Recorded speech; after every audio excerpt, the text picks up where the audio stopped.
하나님 말씀은 구약 성경 에스겔 8장입니다. 에스겔 8장 1절부터 6절까지의 말씀입니다. 한 절씩 말씀을 교독을 하겠습니다. 에스겔 8장 1절 제가 먼저 읽습니다.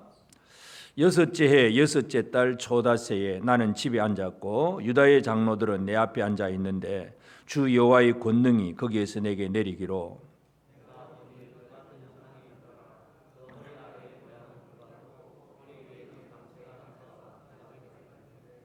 그가 손 같은 것을 펴서 내 머리털 한 모숨을 잡으며 주의 영이 나를 들어 천지 사이로 올리시고 하나님의 환상 가운데서 나를 이끌어 예루살렘으로 가서 안뜰로 들어가는 북향한 문에 이르시니 거기에는 질투의 우상 곧 질투를 일어나게 하는 우상의 자리가 있는 곳이라.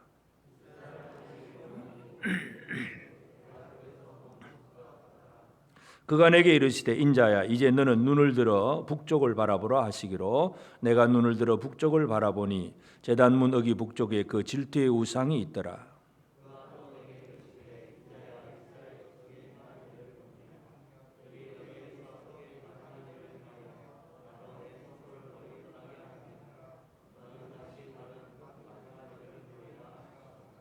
아멘. 우리 하나님의 은혜가 온 성도들에게 가득하기를 바랍니다. 이제 이번 주 토요일이면은 성탄절입니다. 그래서 요즘 우리 인사말은 메리 크리스마스 인사합니다. 옆 사람에게 메리 크리스마스 한번 하시죠. 기쁜 성탄절이 되기를 우리는 모두가 바라고 또 그렇게 축복하고 인사를 나눕니다. 그래서 성탄절을 기쁜 성탄절로 맞이하기 위해서 뭘 해야 되느냐?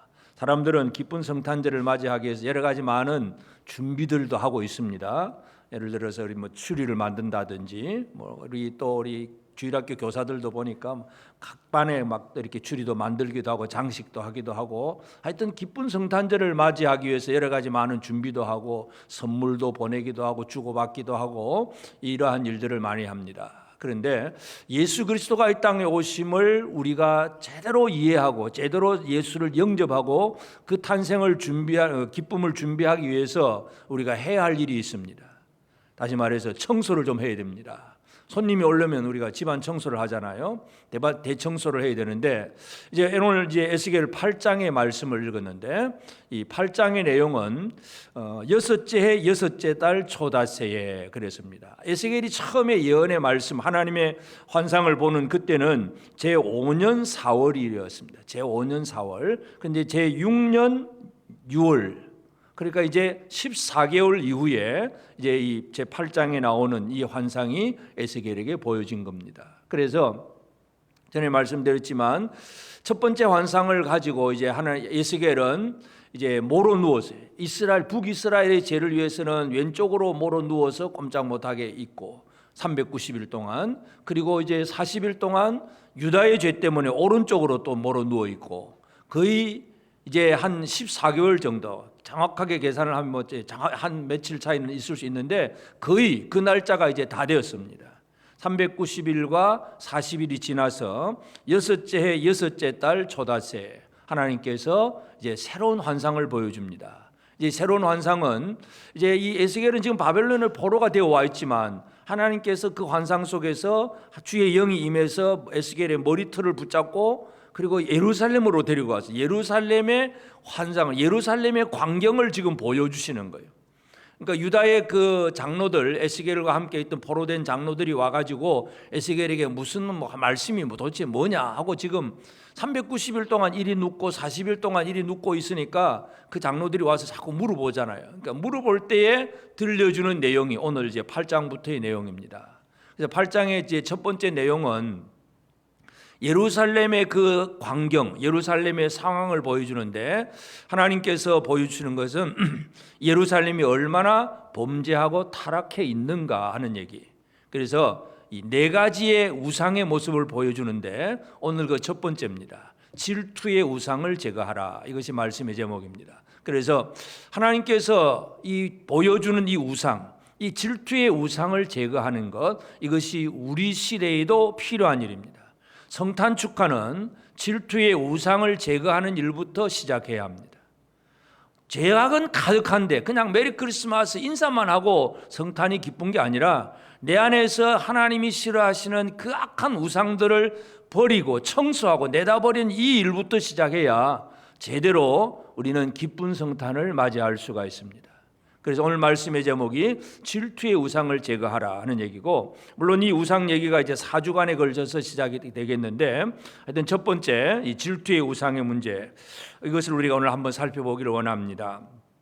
하나님께서 이 에스겔에게 이제 그 예루살렘의 광경을 보여주면서, 이 학자들은 이제 두 가지로 다 해석을 합니다. 실제로 하나님이 에스겔을 들어 올려서 예루살렘 가지고 데리고 가셔서 보여주셨다 하는, 그렇게 해석을 하는 사람도 있고, 그냥 몸은 바벨론에 있지만 그냥 환상으로 예루살렘의 모습을 보았다, 그렇게 해석하기도 하고, 뭐 하나님은 뭐든지 하실 수 있는 분이니까 그것 가지고 우리가 따질 필요는 없고, 하여튼 하나님은 에스겔에게 예루살렘의 모습을 보여주세요.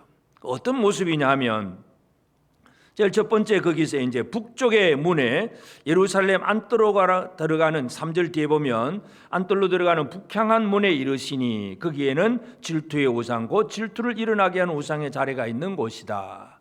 그래서 예루살렘 북쪽, 그러니까 이 성전을 늘 중심으로 하니까 성전의 북쪽에 문이 하나 있는데 그 안뜰의 북쪽 문 앞에 우상이 하나 있습니다. 그것을 이제 질투의 우상이라고 했는데, 이 북쪽이 왜 중요한가 하는 것도 우리가 먼저 살펴볼 필요가 있습니다. 예루살렘이라고 하는 그 도시는 우리나라들 뭐 이렇게 큰 뭐 서울이나 이런 도시처럼 사방이 다 뚫려 있는 도시가 아니고 이 산 위에요, 산 위에. 그래서 성이, 예루살렘 성이 하나 있으면 동쪽에도 깊은 골짜기가 있고 서쪽에도 골짜기가 있어요. 그러니까 이 기드론 골짜기 그리고 흰놈의 아들 골짜기, 이 두 골짜기가 남쪽으로 흘러내려가면서 또 그 다음에 이제 큰 골짜기가 되어 내려갑니다.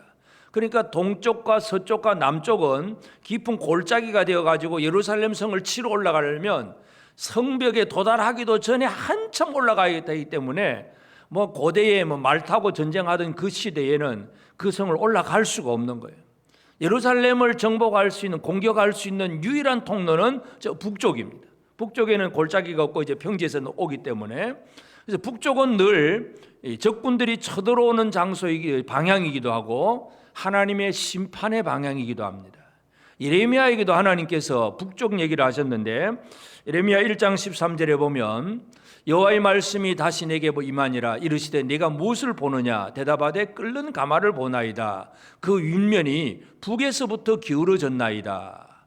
그러니까 이 끓는 가마가 북쪽에서부터 기울어져 가지고 막 끓는 물이 막 흘러오는 이 환상을 예레미야 선지자도 보게 되는데, 이 북쪽이라고 하는 것이 바로 심판이 들어오는 곳, 적군이 쳐들어오는 방향, 이것이 바로 북쪽이에요. 그러니까 북쪽 방향에다가 지금 우상을 하나 만들어 두었다는 얘기예요. 이게 이 광경을 우리가 잘 이해할 필요가 있습니다. 사람들은 어떤 어려움이나 어떤 힘든 일이 들어오려고 할 때 그걸 막고 싶잖아요. 막아내고 싶잖아요. 그 막아내려고 할 때는 무엇으로 막을 수 있습니까? 물론 뭐 물리적인 장치로 뭐 CCTV도 달고 뭔가 요즘 그러도 하겠지만, 그러한 고대의 전쟁 속에서 적군이 쳐들어오고 심판이 쳐들어올 때에 사람들은 하나님을 제대로 믿으면 상관이 없는데, 이 믿음이 흔들리는 사람들이 하는 일은 뭐냐 하면 그 적군이 쳐들어오는 그 방향에다가 우상을 한 대 세워놓는 거예요. 그래서 우상의 힘으로 그 적군을 막아내겠다는 것, 이것이 바로 북쪽에 세워진 우상의 의미입니다. 늘 이 우상들이라고 하는, 다른 것은 이제 이 드라빔이라고 얘기하기도 하고, 그런데 하여튼 이 우상은, 사람들은 늘 우상을 왜 가지느냐 하면 뭔가 재난을 막는다, 아군을 막는다, 뭐 애군을 막는다, 그런 얘기 하잖아요. 어떤 사람은 예를 들어서 막 몸에 뭐 부적 같은 거, 지갑 속에 부적을 넣어 다니는 분들도 있어요. 물론 예수를 안 믿는 사람들이긴 하지만, 왜 그럽니까? 뭔가 이 잘못된 재난이 내 몸에 들어오지 않도록 막아내고 싶어서 몸에 부적을 가지고 있고, 아니면 집에다가 부적을 붙이기도 하고, 뭔가 어떤 귀신이 들어오는 방향을 막아내려고 애를 쓰는 것, 이게 기본적으로 모든 사람들이 가지고 있는 것인데, 예루살렘에 하나님을 향한 신앙이 무너지고 우상을 세워서 적군의 침입을 막아내려고 하는, 그것이 지금 하나님께서 에스겔에게 첫 번째 보여주시는 그런 광경이에요. 그러니까 이 우상들은 늘 우리가 뭔가 어떤 좀 어려운 일을, 위험한 일을 그냥 막아내는 것, 무엇을 어떻게 할까? 그래서 참 이 우상을 섬기는 사람들은 재난을 피할 수 있는 길, 이것에 대해서 온갖 마음을 쏟아보고 있습니다. 여러분, 우리가 지금 이 시대에 코로나 재난인데 이 재난을 피하기 위해서 여러분 뭘 하고 계십니까? 막아내기 위해서 인간적인 방법으로 물론 백신을 맞기도 하지만 하여튼 이걸 어떻게 막아낼까 하는 거, 사람들 이제 방향이 없으니까 이거는 뭐 코로나가 동쪽에서 오는지 북쪽에서 오는지 그건 아무도 모릅니다. 그래서 어떻게 하든지 사람과의 거리를 두겠다, 뭐 이것이 이제 하나의 방법이기도 한데, 하여튼 어떻게 하든지 영적인 면에서 우상을 북쪽에다가 만들어 둔다는 것은 북쪽의 진노와 심판을 막는 거예요. 그래서 우상을 통해서 뭔가 평안을 얻고 또 어디로 가야 되는지 길을 찾고, 바벨론 왕도 예루살렘을 공격하러 올 때에 이제 저 북쪽에서 이제 남쪽으로 내려오면서 오다 보면 이제 예루살렘으로 가는 길이 있고 암몬 쪽으로 가는 길인데 이걸 어디로 가야 될까? 바벨론 왕도 고심하면서 바벨론 왕도 이제 뭔가 점을 칩니다. 에스겔 21장 21절에 보면 바벨론 왕이 갈래길 그 두 길 어귀에 서서 점을 치되 화살들을 흔들어 우상에게 묻고 희생 제물의 간을 살펴서, 그러니까 이 우상에다가 막 화살 흔들기도 하고 막 희생의 제물의 간이 색깔이 어떠냐 이런 것도 살펴가지고 점괘를 얻는 거예요. 그러니까 그 우상이 바로 그들이 가지고 있는 테라빔인데, 드라빔이에요. 드라빔. 뭐냐, 길을 묻는 거예요. 어디로 가야 되는지 모르겠다. 그래서 결국은 그 우상의 점괘를 가지고 예루살렘으로 오기는 옵니다. 하여튼 이 북쪽 문에 있는 우상은 재난을 막아내려고 하는 사람들의 어떤 얄팍한 그러한 수단, 방법, 하나님을 잃어버린 사람들이 하고 있는 그 방법이 바로 우상 숭배예요. 그러니까 지금도 마찬가지, 우리가 어떤 어려움을 이겨내기 위해서 내가 지금 취하고 있는 방법이 무엇인가, 진짜 믿음으로 하나님 앞에서 믿음으로 그 어려움을 이겨내고 있는가, 아니면 인간적인 여러 가지 수단 방법을 가지고 어려움을 이겨내려고 하고 있는가, 이거 우리가 먼저 가장 그 기본부터 살펴봐야 됩니다. 그래서 하나님을 향한 신앙이 없이 인간적인 수단과 방법으로만 뭐 돈만 있으면 돼, 뭐 이런 식으로 뭔가 자기 방법으로 재난을 이겨보려고 한다는 것, 이것이 우상의 가장 근본이에요, 기본이에요. 그리고 또 이 우상이라고 하는 이 단어는, 세멜이라고 하는 단어는 뭐냐 하면 닮았다 하는 단어예요. 닮았다. 그러니까 자기들이 섬기는 신이 있는데 그 신을 보이는 형상으로, 닮은 형상으로 만들어 놓았다는 뜻, 의미가 바로 우상이라고 하는 단어예요. 그러니까 왜 우상을 만드느냐? 자기들이 섬기는 신의 모양을 만들어내는 거예요. 이스라엘도 마찬가지잖아요. 북이스라엘의 여로보암이 이제 나라를 이제 둘로 나눈 다음에 자기가 이제 왕이 되었는데, 자기 백성들이 전부 남쪽 유다로 여전히 예루살렘 성전으로 내려가서 제사를 지내니까 이거 안 되겠다 싶어가지고 단과 베델에다가 산당을 짓고 그 산당 안에 금송아지를 만들어 두잖아요. 금송아지를 만들어 두면서 뭐라 그럽니까? 이 금송아지 신이 우리를 애굽에서 이끌어낸 여호와 하나님이다. 여호와 하나님을 섬긴다고 하면서 그것을 금송아지 형상으로 만들어내는 것이 북이스라엘 여로보암 왕의 죄악입니다. 하나님은 결코 형상으로 만들어낼 수가 없습니다. 그러니까 여로보암의 죄는 하나님을 섬긴다고 하면서 금송아지를 만들었어요. 그런데 이제 지금 에스겔 시대에 실제적으로 지금 이 북쪽의 우상은 어떤 우상이냐? 므낫세, 히스기야의 아들 므낫세가 세운 아세라 목상일 것이다. 대부분의 학자들은 그렇게 해석을 합니다. 이 아세라 목장, 이 므낫세는 역대하 33장 7절에 보면 또 자기가 만든 아로새긴 목상을 하나님의 전에 세웠더라. 옛적에 하나님이 이 성전에 대하여 다윗과 그의 아들 솔로몬에게 이르시기를, 내가 이스라엘 모든 지파 중에서 택한 이 성전과 예루살렘에 내 이름을 영원히 둘지라. 이 가장 악한 므낫세 왕이 그렇게 한 일이 성전에다가 이 아세라 목상을 세우는 것. 그래서 이 아세라 신을 늘 나무를 가지고 이렇게 깎아가지고 사용하는 것이 주로 이제 목상이고, 그 당시에 이 가나안 지역에 그 널리 분포되어 있는 모든 대부분의 그 민족들이 아세라를 다 섬깁니다. 왜냐하면 아세라를 섬기는 이유는, 아세라 신이 그 당시에 사람들에게 어떤 신이냐 하면 행운의 신이에요. 행운의 신, 다산의 신, 풍요의 신. 여러분 지금도 모든 사람들이 뭘 구하고 있습니까? 행운을 구하잖아요.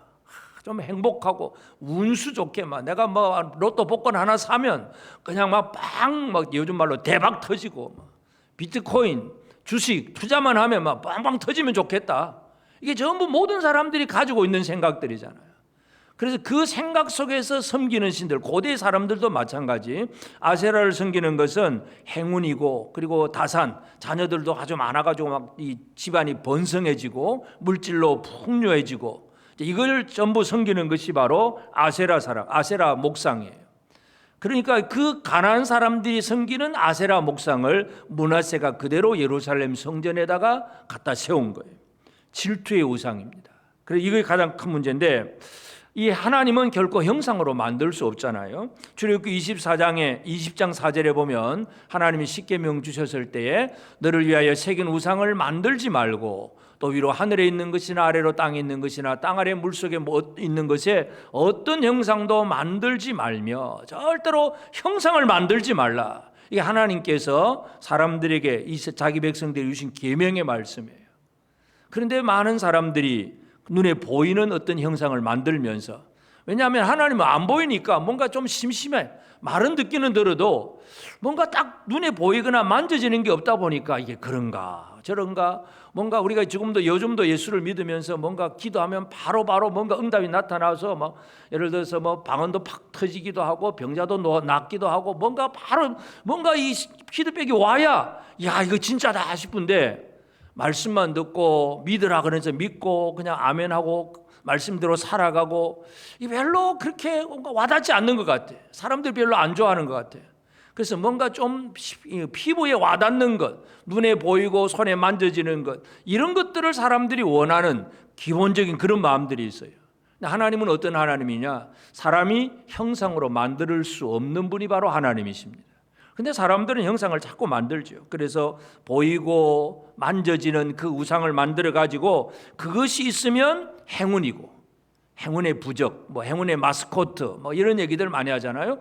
그걸 가지고 있으면 행운이 따를 줄로 아는 이런 생활들, 이게 바로 우상 얘기입니다. 그래서 이 첫 번째 우상을 얘기하면서 뭔가 재난을 피하고 그리고 행운을 가져다 주는 것이 무엇일까? 사람들이 자기 나름대로 그런 것을 만들어 가지고 그냥 그걸 어떤 부적처럼 소유하는 그런 경우들, 이게 가장 이제 우상의 첫 번째 단계 문제예요. 그러면서 하나님은 그 우상을 무슨 우상이라고 하느냐면 바로 질투의 우상이라 그렇게 이름을 지었습니다. 하나님은 어떤 분이냐 하면 하나님은 질투하시는 하나님이에요. 출애굽기 20장 5절에 보면 그것들에게 절하지 말며 그것들을 섬기지 말라. 내 하나님 여호와는 질투하는 하나님인즉 나를 미워하는 자의 죄를 갚되 아버지로부터 아들에게로 3, 4대까지 이르게 하거니와. 하나님은 질투하시는 하나님이세요. 질투의 하나님. 그래서 하나님이 왜 질투합니까? 질투는 다른 데서 오는 게 아니잖아요. 사랑의 대상이 서로 사랑을 해야 되는데 나를 사랑해야 될 것 사람이 나를 사랑하지 아니하고 남을 사랑하게 되면 이제 질투가 나는 거죠. 하나님은 그냥 하늘에 계시고 우리하고 아무 상관이 없는 분이 아니라 우리를 극도로 사랑하시는 분이기 때문에 우리의 사랑이 하나님을 향하지 않게 될 때에 하나님은 질투하시는 하나님이십니다. 이것을 이스라엘 백성들에게 계명으로 분명히 말씀을 합니다. 그러니까 지금 우상을 섬긴다는 얘기는 뭐냐 하면 재난을 막아내고 복을 주고 하는 모든 것들이 하나님께로부터 나오는 것인데, 그것을 하나님을 신뢰하지 아니하고 하나님을 의지하지 아니하고 뭔가 다른 것을 의지하기 때문에, 그래서 하나님은 질투하신다는 거예요. 그래서 우상 숭배가 바로 영적인 음행입니다. 호세아 4장 12절에 보면 내 백성이 나무에게 묻습니다. 그 막대기는 그들에게 고하나니 이는 그들의 음란한 마음에 미혹되어 하나님을 버리고 음행하였음이니라. 주로 이 나무는 아까 말씀드린 아세라 목상 얘기입니다. 이 아세라 목상 나무에게 묻고 막대기는 그들에게 고하나니 음란한 마음에 미혹이 되어서 하나님을 버리고 음행하였다. 우상 숭배는 영적인 음행이에요. 그렇기 때문에 하나님은 질투하시는 하나님이세요. 오늘 우리는 이 땅에 하나님께서 질투하시는 하나님이 분명하시다면 하나님의 백성들이 버려진 불신자들은 그렇게 살아도 그것도 물론 하나님이 공의로 벌하긴 하지만 하나님의 백성이라고 하면서 하나님의 백성들이 하나님을 사랑하지 않았을 때에 그리고 다른 걸 의지했을 때에 얼마나 하나님은 질투하신 하나님이겠습니까? 우리나라의 근대 역사를 보아도 대부분의 학자들이 그렇게 이제 우리가 받아들이고 있습니다. 자, 일본의 그 신사 참배 문제가 들어왔을 때에 한국 교회가 무너져 버립니다. 물론 이제 다른 교단은 천주교나 다른 교단이 미리 다 무너져 버렸고 그래도 최후의 장로교가 남아서 버티다가 1938년 9월 달에 드디어 총회를 하면서 이 신사의 절하는 것은 국가의 의식일 뿐이지 결코 종교 의미가 아니다. 이제 이런 식으로 가결을 해버립니다. 물론 총칼 때문에 무서워서 했다고도 하지만 그러나 총회가 가결을 해놓고는 그때부터 또 어떤 일이 벌어지냐, 신사 참배만 하고 꾹꾹 머리 숙여 절만 하는 정도가 아니라 아예 한국의 목사들이 한강에나 또 인천, 부산 송도 앞바다에 가가지고 전부 일본 신의 이름으로 세례를 받습니다. 침례를, 물속에 들어갔다 나오는 침례를 받습니다. 미소기바라이라고. 그러니까 뭐냐 하면 예수 이름으로 세례를 받았던 자들, 예수와 죽고 예수와 함께 사는 이 세례의 의미가 일본 신의 이름으로 세례를 받는 한국교회 목회자들이 다 그렇게 돼버렸어요. 하나님은 질투를 하시겠습니까? 안 하시겠습니까? 그 결과가 바로 6.25 전쟁이에요. 물론 6.25 전쟁 이후에 지금 70년 이후에 지금 평화시대를 살고 있지만 여전히 하나님은 한국교회를 바라보고 계십니다. 오늘 우리는 하나님만 사랑하지 아니하고 하나님 아닌 다른 것을 의지하고 살아갈 때에 하나님은 질투하신다는 사실을 우리는 분명히 잊어서는 안 됩니다. 그래서 하나님은 이 우상을 질투의 우상이다. 우상이 질투한다 개념이 아니라 하나님께서 질투하신다는 그런 말씀이에요. 그래서 이 백성이 미혹되어서 음행하게 되면 하나님은 질투하신다는 거죠. 이걸 지금 하나님이 에스겔에게 지금 보여주고 있습니다. 다시 말해서 이 우상으로는 재난을 막아낼 수도 없고 복을 받을 수도 없고 오히려 하나님의 진노의 질투를 받을 수밖에 없다는 것, 이것을 지금 얘기하고 있습니다. 그러므로 이제 오늘 우리가 원하는 것, 우리 모두가 원하는 게 뭐예요? 재난이 없었으면 좋겠다, 복을 받았으면 좋겠다, 전부 그거잖아요. 그러면 이 해답이 어디에서 옵니까? 우상에게서는 결코 올 수 없는 해답, 바로 예수 그리스도를 통해서 오는 것입니다.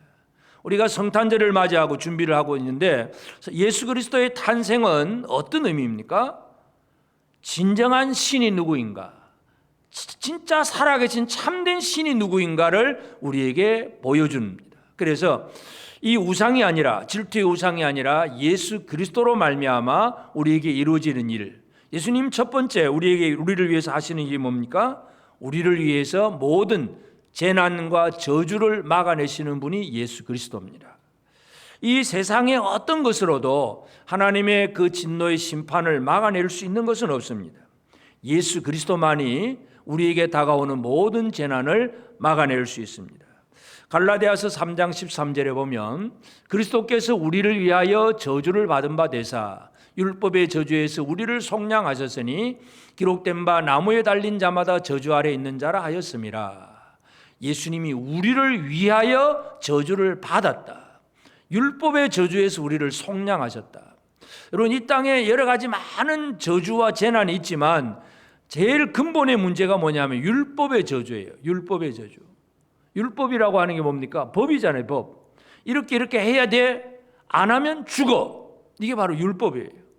그러니까 우리가 이 세상에서 완벽하게 살아갈 수 있는 사람은 아무도 없습니다. 율법을 다 지킬 수 있는 사람은 아무도 없습니다. 그러면 뭔가 613가지 중에서 600가지는 지켜도 한두 가지만 어겨도 그 사람은 그 죄 때문에 죽는 거예요. 그런데 예수 그리스도는 율법의 저주에서 우리를 속량하셨다. 재난을 막아주신다는 얘기죠. 사람들은 북쪽에다가 우상 만들어 놓고 재난을 피하려고 하지만 그 우상 가지고는 안 되는 일, 율법의 저주에서 우리를 구원하시는 일은 예수 그리스도로 말미암아 이루어지는 일입니다. 그래서 예수님은 우리를 대신해서 율법의 저주를 당하셨고 우리는 예수 안에서 평강을 누리는 삶을 살고 있습니다. 이분이 예수 그리스도입니다. 이 예수 그리스도를 잃어버린다는 것은 바로 이 모든 재난을 피할 길이 없다는 얘기입니다. 사람들이 아무리 우상을 만들어 섬겨도 우상 가지고는 결코 하나님의 진노의 심판을 막아낼 길이 없습니다. 예수 그리스도로 말미암아 재난은 막아집니다. 이것이 우리에게 주신 복음이에요. 뿐만 아니라 예수 그리스도는 우리들에게 어떤 분이냐? 진정한 복의 근원입니다. 복의 근원. 사람들은 복을 받으려고 하는데 복 받기 위해서 사람들이 이리저리 많은 노력을 하고 있잖아요. 그러니까 복의 개념이 물질적인 것, 어떤 육신적인 것 이것만 이제 가지고 있다 보니까 세상에서 부자 되고 건강하고 여기에만 온갖 초점이 다 맞춰져 있습니다. 그래서 경제가 어떠냐, 또 뭔가 건강 문제가 어떠냐, 모든 사람들의 관심과 초점은 거기입니다. 물론 하나님께서 주시는 복의 한 일종이 이런 건강도 되고 또는 그래서 치유하기도 하고 경제적으로 풍성한 그런 것도 주실 수는 있습니다. 그런데 가장 중요한 복이 있습니다.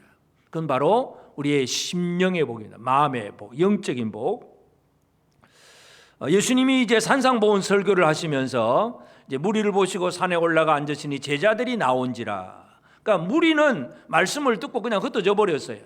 제자들은 그 말씀의 의미를 깨닫기 위해서 가르침을 받기 위해서 예수께로 나온 사람들이에요. 그러니까 산상보훈은 예수의 제자들, 말씀을 듣고 가르침을 받으려고 하는 그런 뭔가 영적인 걸 갈구하는 그 사람들이 나왔을 때에 예수님께서 말씀을 주신 것이 바로 산상보훈입니다. 그래서 예수님 첫 번째 산상보훈을 시작하면서 그 사람들을 보시고 뭐라고 선언을 하십니까? 마카리오이 복이 있도다 이런 얘기를 하는 거예요. 심령이 가난한 자는 복이 있나니 천국이 저희 것입니다. 이건 이제 우리 성경은 이런 순서지만 원어에는 복되도라는 말을 먼저 감탄사를 먼저 얘기하는 거예요. 복이 있도다 심령이 가난한 자들이요, 그런 얘기입니다. 예수님은 뭘 하실 수 있는 분이냐? 복이 있다고 선언하시는 분입니다.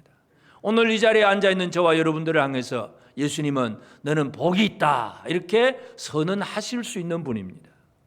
우리가 할 수 있는 일은 뭐냐면 당신 복 받기를 원합니다. 축복은 우리는 너무 할 수는 있어요. 근데 복을 주시는 분이 너는 복이 있도다 하는 분은 바로 예수 그리스도. 하나님은 복을 주시는 분이세요.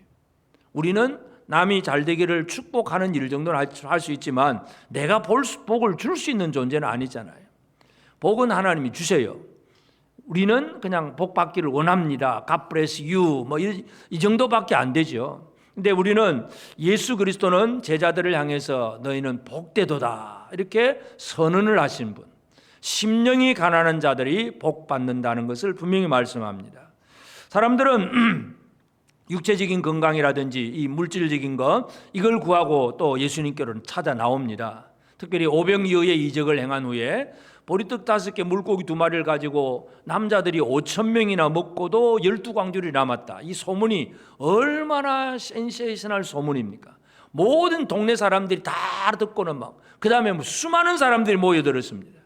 수많은 사람들이 떡 먹으려고 모여왔을 때, 눈에 보이는 어떤 현상을 보려고 왔을 때에 예수께서 주신 말씀은 요한복음 6장 35절에 예수께서 이르시되 나는 생명의 떡이니 내게 오는 자는 결코 줄이지 아니할 터이요 나를 믿는 자는 영원히 목마르지 아니하리라.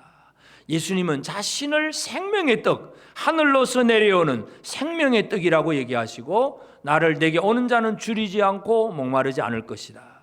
진짜 복이 뭐냐 이거 진짜 복.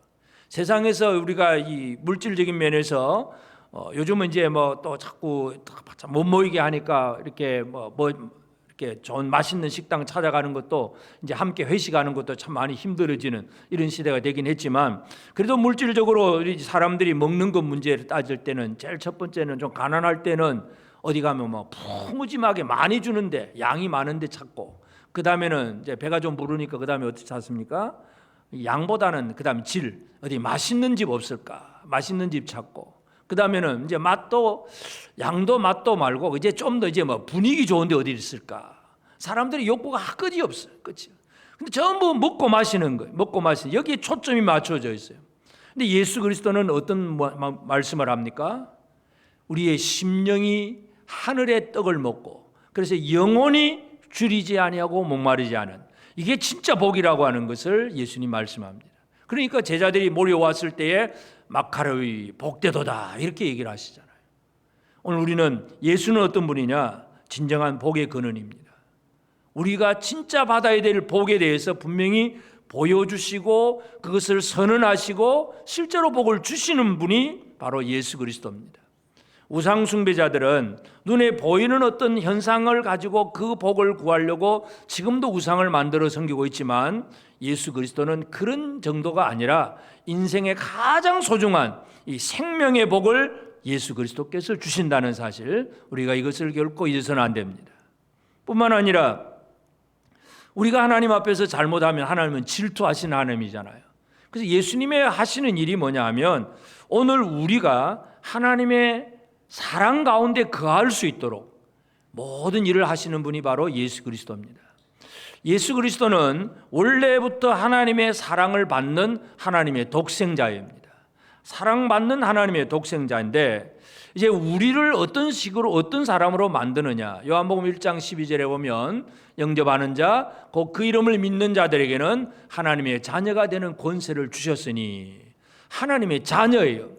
하나님의 자녀라고 하는 것은 아버지의 사랑을 받는 자녀라는 얘기입니다. 그래서 그 뒤에 뭐 권세도 나오고 상속권도 나오고 많은 얘기를 할 수 있지만, 기본적으로 자녀라고 하는 것은 바로 아버지의 사랑의 대상입니다. 예수 그리스도의 그 이름을 믿는 자는 아버지의 사랑을 받는, 사랑 가운데 살아갈 수 있는 그런 사람이 되게 하신다는 걸 기억해야 되고, 그리고 이제 예수께서 이제 사역을 마치고 마지막 유월절 만찬 후에 이제 기도를 하실 때도 이렇게 기도를 합니다. 요한복음 17장 24절에 보면, 아버지여 내게 주신 자도, 이 제자들도 나 있는 곳에 나와 함께 있어 아버지께서 창세전부터 나를 사랑하심으로, 아버지께서 창세전부터 나를 사랑하심으로 내게 주신 나의 영광을 그들로 보게 하시기를 원하옵나이다.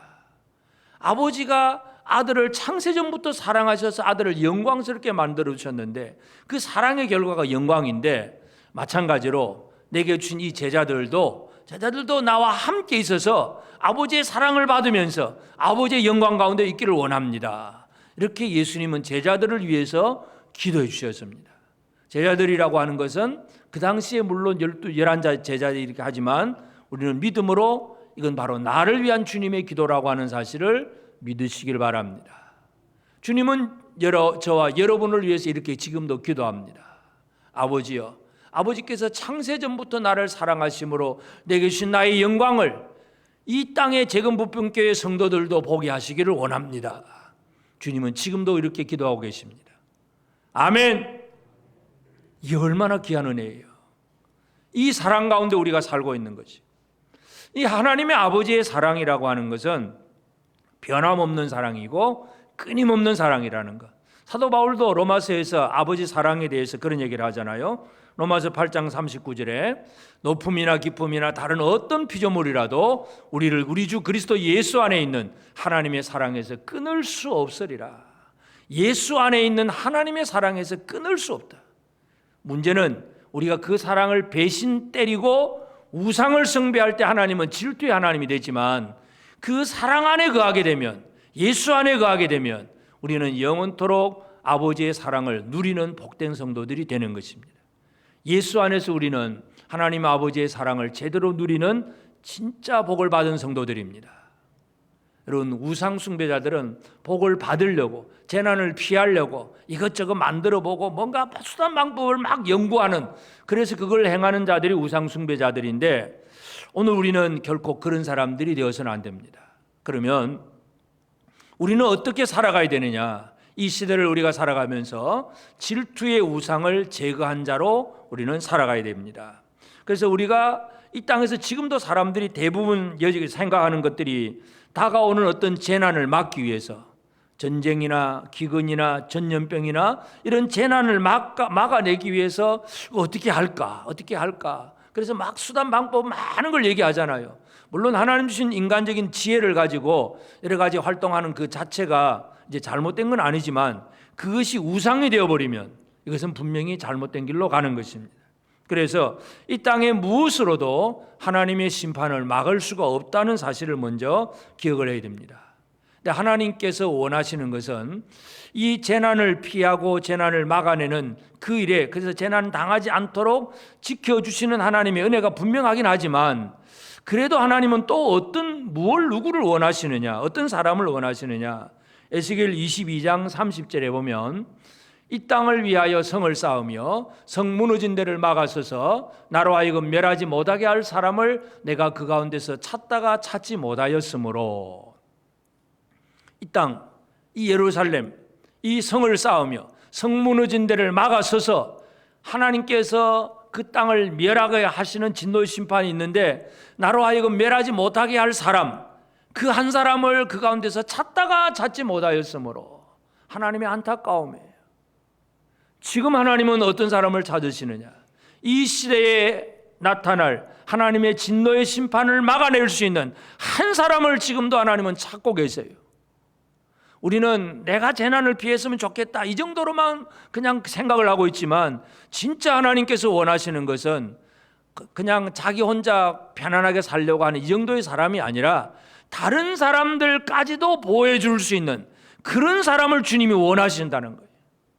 오늘 우리 재건부평교회 사랑하는 성도들이 이와 같은 하나님이 찾으시는 사람이 되기를 원합니다. 여러분, 한 사람 때문에 주변의 사람들이 재난을 당하지 않는 바로 그런 사람들이 되어지기를 바랍니다. 세상의 속담이 이제 그런 속담이 있잖아요. 친구 잘못 만나면 배랑 맞는 친구 옆에 있다가 같이 타 죽잖아요. 친구를 잘 만나야죠. 오늘 우리는 재난을 나에게 오는 재난을 막아보려고만 애를 쓰는, 그래서 막 이렇게 저렇게 우상 만들어 섬기는 그런 정도의 사람이 아니라 재난을 막아낼 수 있는 사람이 되어야 됩니다. 므낫세가 아세라 목상을 세웠을 때에 그 모든 우상들을 제거한 사람은 바로 그 아들 요시야 왕입니다. 열왕기하 23장 24절에 보면 요시야가 또 유다 땅과 예루살렘에 보이는 신접한 자와 점쟁이와 드라빔과 우상과 모든 가정한 것을 다 제거하였으니, 이는 대제사장 hil기야가 여호와의 성전에서 발견한 책에 기록된 율법의 말씀을 이루려 함이라. 요시야 왕이 딱 등장해가지고 므낫세가 세웠던 모든 우상들을 다 제거해버립니다. 이게 바로 재난을 막아내는 사람입니다. 물론 요시야의 아들들이 또 그 우상을 세움으로 유다는 망할 수밖에 없었지만, 하여튼 요시야는 우상을 제거하는 일에 제일 앞장서서 나라를 평안하게 만드는 일에 공헌을 한 사람이 바로 요시야입니다. 오늘 저와 여러분이 이 시대에 이와 같은 재난을 막아내는 성도들이 되어지기를 바랍니다. 여러분들이 이 사명을 감당할 수가 있습니다. 하나님이 찾으시는 의인 한 사람, 믿음으로 하나님을 사랑하고 하나님을 의지하고 하나님만 신뢰하는 그 믿음의 사람을 하나님은 지금도 찾고 계십니다. 뿐만 아니라 우리는 하나님의 복을 받으려고만 애를 쓰는 사람이 아니라 우리가 할 수 있는 일은 뭡니까? 하나님의 복을 다른 사람에게 전달해 줄 수 있는 축복의 사람이 되는 것, 이것도 우리가 해야 할 일이기도 합니다.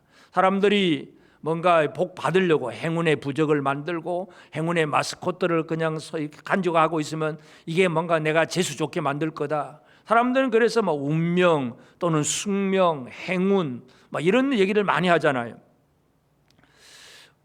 좋은 운을 기대하죠. 그래서 뭔가 제비를 뽑고 로또 복권을 사고, 그래서 막 운이 완전 재수 좋아가지고 막 그냥 대박 터지기를 바라는 것, 이게 대부분의 많은 사람들이 하는 얘기예요.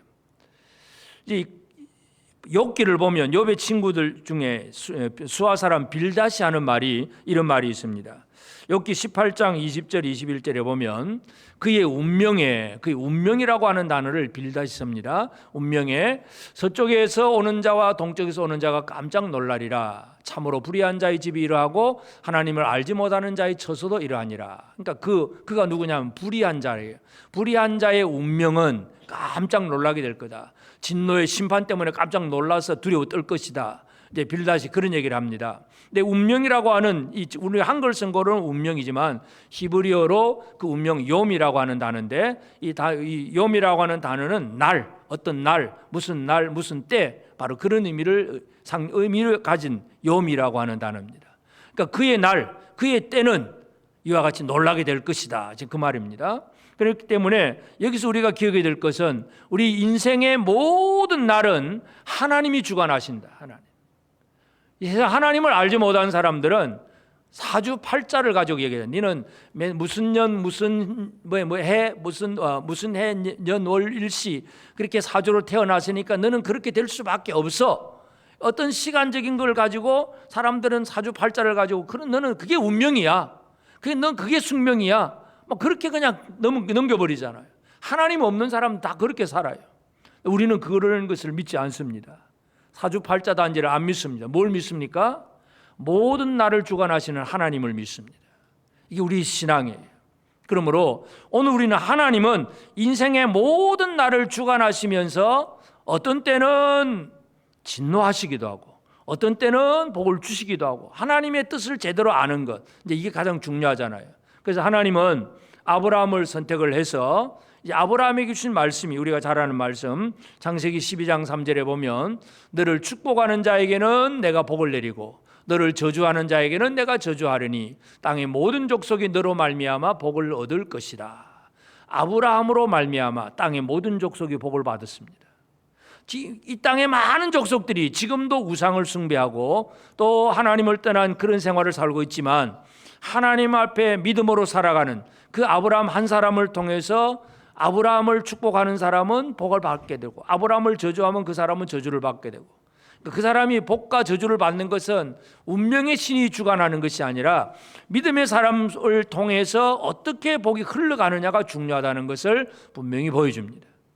오늘 우리는 하나님의 복을 받으려고 애를 쓰는 사람이 아니라 이미 우리가 예수 안에 있는 사람들은 복을 받은 사람들입니다.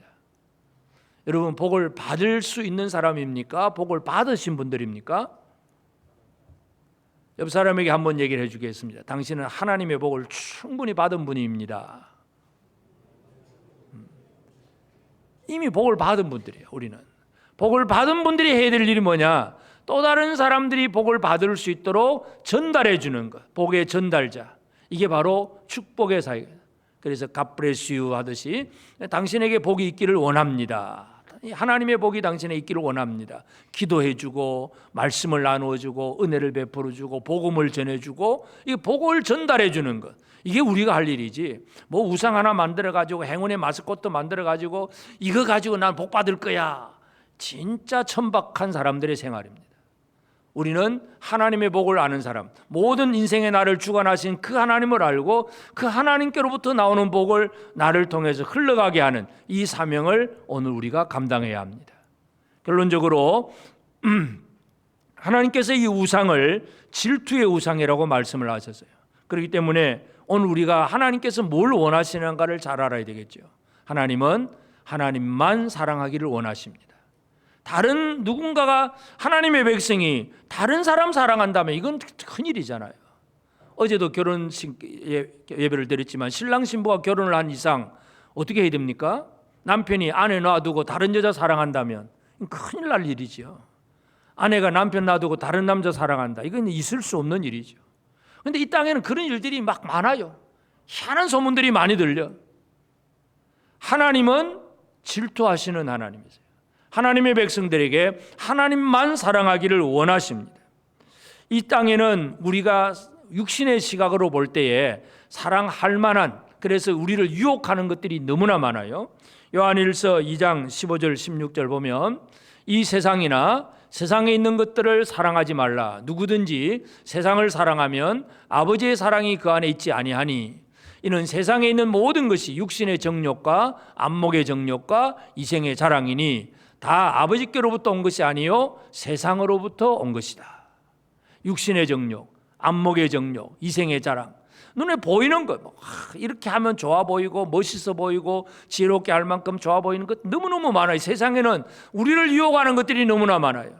사랑할 만한 것들이 많아요. 근데 하나님만 사랑하라, 이게 하나님의 명령입니다. 여러분, 하나님만 사랑하십니까? 아멘을 잘 안 하시네. 하나님도 좋고 땅의 다른 것도 좋고 그렇습니까? 하나님만 사랑하십니까? 물론 이 땅에 있는 것들 우리가 필요를 해서 구해서 얻고 뭐 사용은 할 수 있습니다. 그러나 그것이 우리의 사랑이 되어서는 안 됩니다. 하나님과 제 물질을, 재물을 겸하여 섬길 수가 없습니다. 돈은 수단과 방법이고 우리가 사용하는 어떤 수단 방법일 뿐이지 사랑의 대상, 경배의 대상이 아니에요. 하나님만 사랑하시기를 바랍니다. 이게 바로 질투의 우상을 제거하는 일입니다. 우리가 이 재건교회에서 순교신앙 얘기를 하지만 순교신앙이라는 게 다른 게 아니고 뭡니까? 사랑하는 하나님을 위해서 목숨을 거는 것이 바로 순교신앙입니다. 여러분, 사랑하는 하나님을 위해서 목숨을 걸고 사십니까? 과거에 신사참배를 거부했던 우리 선조들 감옥에 가고 매를 맞고 결국 순교를 당하지만 왜 그렇게 합니까? 하나님만 사랑하기 때문에 그런 거예요.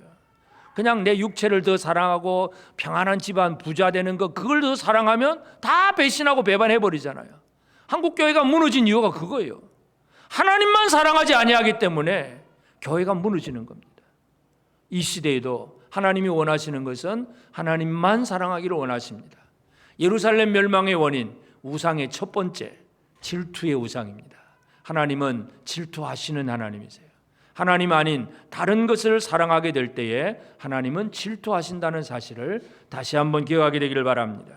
우리는 그래서 우상을 배격하고 이기는 정도가 아니라 이제는 이 우상 숭배에 빠져 있는 많은 사람들이 진짜 하나님의 복을 받을 수 있도록 그들이 당할 재난을 막아내주고 그들이 받을 복을 전달해주고 이게 우리의 사명입니다.